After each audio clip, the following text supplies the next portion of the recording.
It's me, Steph!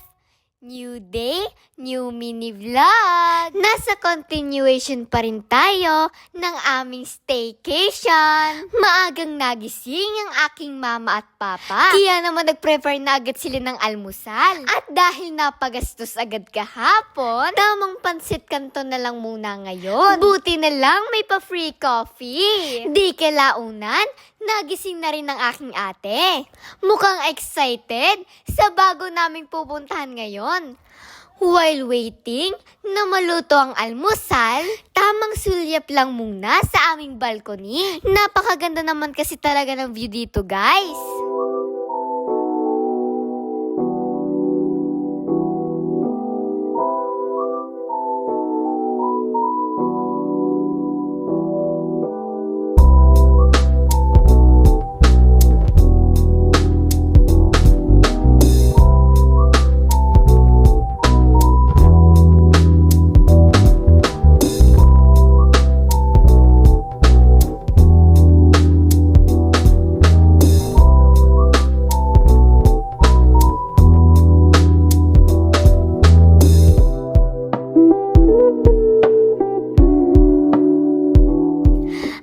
Maluto na, ay nag-almusal na rin kami. Bala kasi namin ni ate na bumaba after kumain. Para naman ma-enjoy muna namin yung playground bago kami umalis. At habang nagliligpit ang aking mama, nagpasama na kami sa aming papa na bumaba para makapag-trampoline na. Maliit pa lang kasi kami ni ate. Mahilig talaga kami sa trampoline. Dati nga, dinadala pa kami ng papa ko sa periyahan kasi may trampoline doon. Di rin naman nagtagal ay sumunod na rin ng aming mama. Kita nyo naman kung gaano kami kasaya ni ate.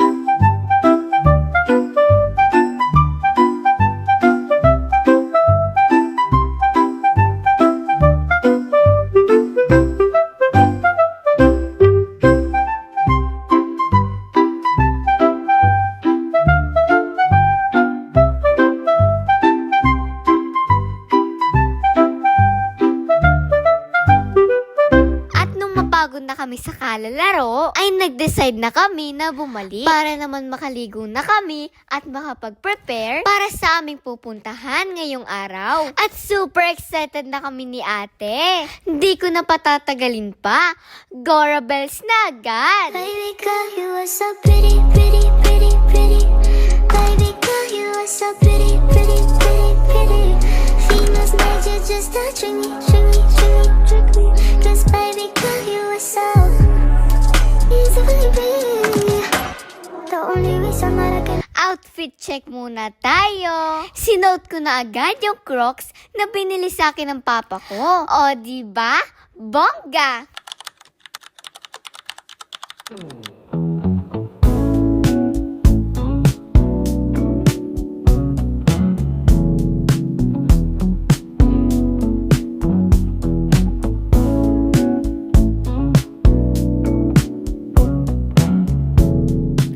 Finally, we're here! Spending the last day of the year here at BGC. Wala nang patumpik-tumpik pa. Rekta agad sa dahilan ng ipinunta.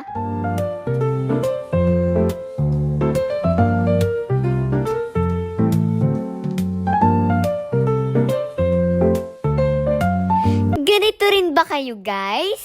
Bago pa man pumunta, may gusto na talaga kayo. Tapos, may nakita kayong ibang kulay, kaya bigla kayong nalito. Ang matindi pa, may nakita kayong mas magandang design. Tapos ang ending, iba pa rin yung napili nyo. Ganyan ang mama ko. At dahil lunchtime na rin, naghanap na kami ng makakainan. Pero dahil December 31 ng araw na to, maraming store and kainan na close na. Hanggang sa nakahanap na rin kami ng seafood restaurant. Saktong-sakto.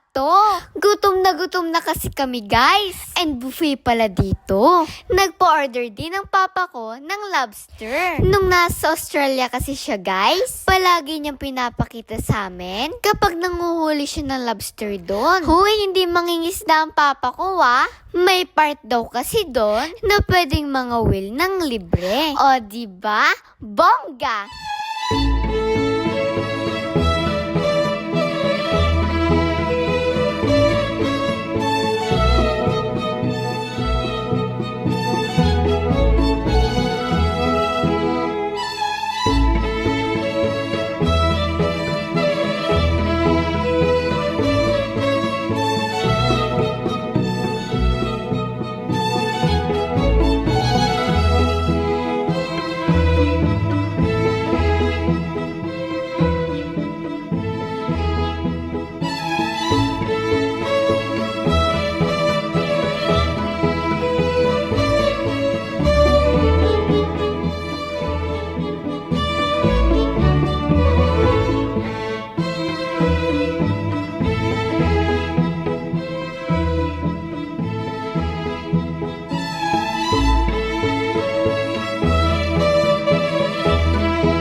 Dahil late lunch na nga ito, medyo konti na lang yung nakahain sa buffet. Pero alam nyo, guys, lahat talaga masarap. 10 out of 10. Sinulit talaga namin. Nakailang pabalik-balik kami. Talagang napakabusog kami, guys. Kasi naman, mukhang mahaba-haba pa ang lakarin namin ngayong araw. O siya, hanggang dito na lang muna. Thank you guys for watching. Don't forget to like and share my videos. Bye-bye! Stay tuned for part 2 ng aking BGC adventure.